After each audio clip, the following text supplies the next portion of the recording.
بسم اللہ الرحمن الرحیم۔ ہمارے چینل میں خوش آمدید۔ اس کہانی کا آغاز آج سے 20 سال پہلے ہوا، جب ڈیرہ غازی خان کے ایک قصبہ میں اکبر نے ایک گھر خریدا تھا۔ گھر نہیں بلکہ ایک کھنڈر خریدا تھا، ایک کچا سا کمرہ تھا جس کی 4 دیواری بھی کچی تھی۔ گھر کی ایک سائڈ قبرستان تھا۔ گھر اور قبرستان کے بیچ بس ایک 7 فٹ کی گلی تھی۔ اکبر کو لوگوں نے منع بھی کیا کہ یہ گھر مت خریدو، کیونکہ اس گھر میں جنات کا بسیرا ہے، اور اس گھر کا پہلا مالک اسی گھر میں پراسرار طور پر مردہ پایا گیا تھا۔ علاقے کے پرانے رہائشیوں کا کہنا تھا کہ کسی زمانے میں یہ گھر قبرستان کا حصہ ہوا کرتا تھا، جسے بعد میں ایک گھر بنا دیا گیا، مگر اکبر نے کسی کی ایک نہ سنی اور وہ گھر خرید لیا۔ پرانے گھر کو تروا کر ایک خوبصورت گھر بنوا لیا۔ اکبر کے گھر کی بناوٹ کچھ اس انداز سے تھی کہ ایک کمرہ تو کون کی شکل کا تھا، یعنی ایک بڑے کمرے کے 3 کونے تھے، جبکہ باقی 2 کمرے عام کمروں کی طرح ہی تھے۔ اصل میں یہی وہ تو کونی کمرہ وہ جگہ تھی جہاں پہلے بھی پرانے گھر کا صرف ایک کمرہ ہوا کرتا تھا۔ اسی کمرے میں پرانے مالک مکان کی موت بھی ہو چکی تھی۔ اکبر ایک جی دار بندہ تھا۔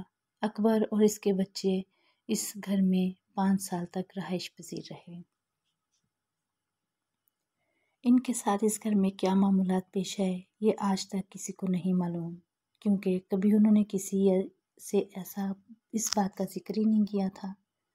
اب اللہ جانے یا وہ لوگ خود جانے کہ واقعی وہاں کچھ تھا، یا وہ جان بوجھ کر کسی کو کچھ نہیں بتاتے تھے۔ وقت اچھا گزر رہا تھا کہ ایک دن اچانک رات کو 12 بجے کے قریب اکبر کی طبیعت خراب ہو گئی۔ دل کی دھڑکن بند ہونے لگی، منہ سے جھاگ آنے لگا، اور پھر اکبر اپنے ہی گھر میں وفات پا گیا۔ اس وقت اکبر کی عمر 35 یا 40 کے لگ بھگ ہوگی۔ اکبر ایک پڑھا لکھا اور بہت اچھا آدمی تھا۔ اس کی صحت بھی بہت اچھی تھی۔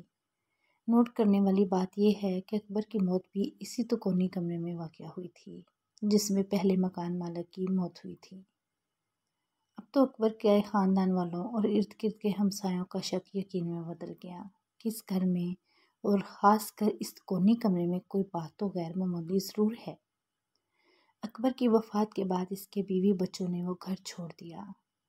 گھر چھوڑنے کی وجہ یہ تھی کہ اکبر کی بیوی کی جہاں نوکری تھی وہ علاقہ اس گھر سے کچھ دور تھا، اس لیے انہوں نے نیا گھر بنا لیا اور وہاں شفٹ ہو گئے۔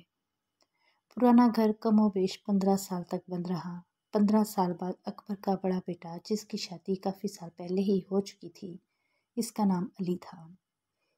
علی اور اس کی بیوی بچے اس گھر میں شفٹ ہو گئے، جبکہ اکبر کے باقی بہن بھائی اور ماں بیٹی گھر میں ہی رہائش پذیر رہے۔ علی اپنے شوہر سے دور نوکری کرتا تھا، اس لیے 2 یا 3 ماہ بعد ہی گھر آتا تھا۔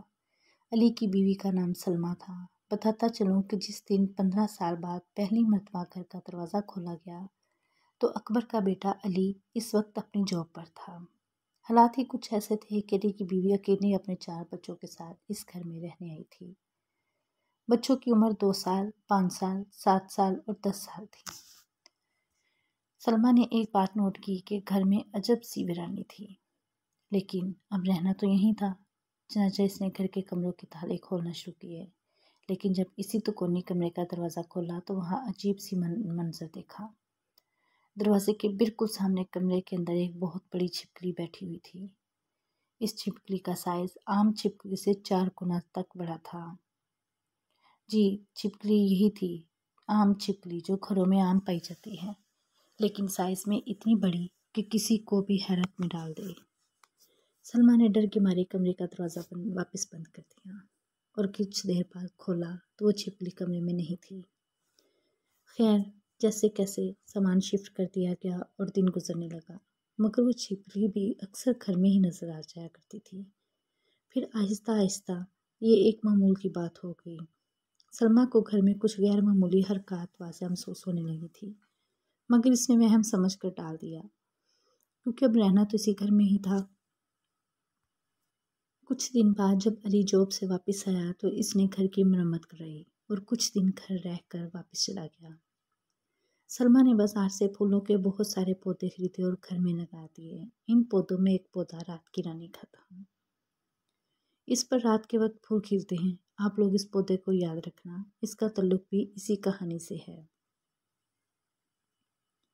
اب سلما کو اس گھر میں رہتے ہوئے 1 مہینہ ہو چکا تھا اور حالات مزید خراب ہوتے جا رہے تھے۔ اکثر اوقات گھر میں کسی کے کچھ بڑبڑانے کی آوازیں آنے لگی تھیں، پھر آہستہ آہستہ آواز یا جملے سنائی دینے لگے۔ یہ جملہ اسی کونے کمرے سے سنائی دیتے تھے۔ پھر اسے کچھ حوالے اس گھر میں نظر آنے لگے۔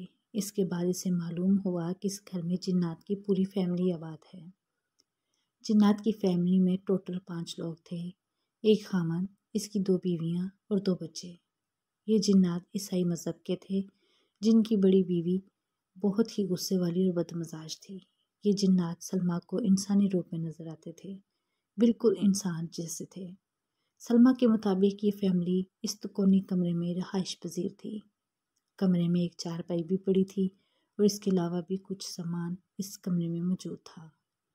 سلما جب بھی کسی کام سے اس کمرے میں جاتی تھی، جن غصہ کرتے اور اسے ڈانٹتے کہ تم لوگ اس گھر میں کیوں آئے ہو، یہ ہمارا گھر ہے، یہاں سے چلے جاؤ ورنہ نقصان اٹھاؤ گے۔ سلما کو اب ان کی عادت سی ہو گئی تھی۔ وہ سمجھتی تھی کہ یہ جن ایسے ہی دھمکیاں دیتے رہیں گے، لیکن اسے معلوم ہی نہیں تھا کہ اب کچھ بہت ہی برا ہونے والا ہے۔ اس گھر میں رہتے ہوئے سلما کو 2 سے 3 مہینے ہو چکے تھے۔ ایک دن اس نے یہ بات نوٹ کی کہ اس کا چھوٹا بیٹا، جس کی عمر 2.5 یا 3 سال تھی، ہر وقت کونی کمرے میں بیٹھا کھیلتا رہتا تھا۔ اس نے اپنے چھوٹے بیٹے کو منع کیا کہ اس کمرے میں مت کھیلا کرو، لیکن آپ کو معلوم ہے کہ بچے کسی کی بات نہیں سنتے، بس اپنے دل کی کرتے ہیں۔ کچھ دن بعد سلما کے چھوٹے بیٹے کی طبیعت بہت خراب رہنے لگی۔ وہ سمجھی شاید معمول کا بخار ہے اور ٹھیک ہو جائے گا، لیکن بہت علاج کرنے کے باوجود بھی بچہ ٹھیک نہیں ہو رہا تھا۔ آخر کار سلما نے اپنی بہن سے بات کی اور اسے سارے معاملے کے بارے میں بتا دیا۔ سلما کی بہن ایک دیندار خاتون ہے۔ اس نے سلما کو کہا کہ تم ایک کام کرو اور جنوں کے ساتھ معاہدہ کر لو، پھر سب کچھ ٹھیک ہو جائے گا۔ اس نے سلما کو کہا کہ تم جنوں سے بات کرو اور انہیں کہو کہ تم ہمیں تنگ نہ کرنا، ہم تمہیں تنگ نہیں کریں گے۔ سلما نے بالکل ایسا ہی کیا اور جنوں کو کہا کہ ہماری مجبوری ہے اس گھر میں رہنا، میرے پاس کوئی دوسرا ٹھکانہ نہیں ہے، اسی لیے ہم اس گھر میں رہنے پر مجبور ہیں۔ اگر آپ نے اس گھر میں رہنا ہے تو شوق سے رہیے، ہم آپ کو تنگ نہیں کریں گے اور آپ ہمیں تنگ مت کیجیے گا۔ میرے چھوٹے چھوٹے بچے ہیں، میں انہیں لے کر کہاں جاؤں؟ اب آپ اس گھر میں کسی ایک کمرے میں رہ لیں، ہم وہاں نہیں آئیں گے اور آپ باقی گھر میں مت آنا۔ جنہوں نے سلما کی بات مان لی اور اسے کہا کہ ٹھیک ہے، بس اس بڑے کمرے میں مت آیا کرو، باقی پورا گھر تمہارا ہے، جہاں تم نے رہنا ہے رہو، اب ہم تمہیں تنگ نہیں کریں گے۔ اسی طرح کافی دن گزر چکے تھے اور ماحول بالکل پرسکون ہو تھا۔ سلما کے بیٹے کی طبیعت بھی ٹھیک ہو گئی تھی۔ ایک دن سلما کا خاوند چھٹی پر گھر واپس آ گیا۔ سلما نے اسے پورے حالات سے آگاہ کیا اور بتایا کہ بڑا کمرہ میں نے بند کر دیا ہے، تم بھی وہاں مت جانا۔ یہ سن کر علی کو بہت غصہ آیا اور اس نے سلما کو ڈانٹا کہ تم نے کیا کر دیا، اس طرح تو یہ مخلوق اس گھر پر قابض ہو جائے گی، پھر کیا تم پورا گھر چھوڑ کر چلی جاؤ گی؟ اس نے بیوی کو کہا کہ جاؤ ابھی کمرہ کھول کر آؤ اور اس کمرے میں آنا جانا رکھا کرو، تاکہ جب یہاں چہل قدمی ہوگی تو وہ جنات یہ گھر چھوڑ کر چلے جائیں گے، ورنہ وہ یہاں پوری طرح حاوی ہو جائیں گے۔ سلما نے شوہر کی بات مان لی اور مجبوراً کمرے کا دروازہ کھول دیا۔ سلما کا خاوند کچھ دن گھر رہنے کے بعد واپس چلا گیا۔ اس کے جانے کے بعد سلما کے چھوٹے بیٹے کی طبیعت مزید خراب رہنے لگی۔ سلما نے اس سارے واقعے سے اپنی بہن کو آگاہ کیا۔ سلما کی بہن نے اسے کہا کہ تم میرے پاس آ جاؤ، ہم اس کا روحانی علاج کراتے ہیں۔ سلما اپنے بچوں کو لے کر اپنی بہن کے گھر چلی گئی۔ ایک مولوی صاحب نے بچے کا علاج شروع کیا اور کہا کہ اس کا علاج 40 دن تک جاری رہے گا، اس کے بعد انشاءاللہ بچہ ٹھیک ہو جائے گا اور جنات بھی گھر سے نکل جائیں گے۔ سلما اپنے گھر واپس آ گئی اور مولوی صاحب کا بتایا ہوا وظیفہ پڑھنا شروع کر دیا۔ اس کے علاوہ نمازیں اور قرآن پاک کی تلاوت بھی شروع کر دی۔ دم کیا ہوا پانی گھر میں چھڑکنے لگی۔ جب سلما گھر میں قرآن پاک پڑھنا شروع کرتی تو جنات اسے منع کرتے تھے اور کہتے تھے کہ یہ مت پڑھو ورنہ تم بہت پچھتاؤ گی۔ استغفر اللہ۔ مگر سلمہ نے کافی پڑھانے کے بعد گھر کو جنات سے پاک کر دیا۔ ویڈیو پسند آئے تو لائک کریں اور چینل کو سبسکرائب کریں۔ جزاک اللہ۔